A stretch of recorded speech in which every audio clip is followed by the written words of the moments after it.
Heto na! Ang pinakahihintay nating lahat. After a year, guys, dumating na siya sa mail. Yeah, after a year na nandito kami sa Canada, na-receive na namin ang love letter from Canada. And ito siya. Ito sa akin. Yan, from Canada. So, ano nga ba to? Ito na siya, guys. Ang mahiwagang mensahe.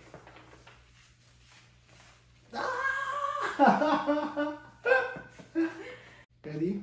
1, 2, 3. Alright! PR na kami! PR na kami, guys! So maraming salamat sa lahat ng mga sumubaybay sa amin, sumuporta, tumulong sa amin simula sa pag-a-apply pa lang hanggang makarating dito sa Canada.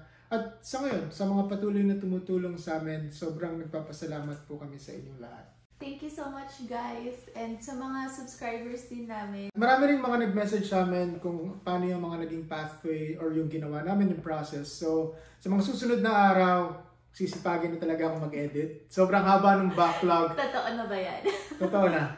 Sobrang haba ng backlog pero isa-isahin ko na siya. Edit na namin and i-upload na namin from last year. Kasi sobrang dito talaga kami na-stress and naging busy. Ilang months kami nag-process, nag-asikaso.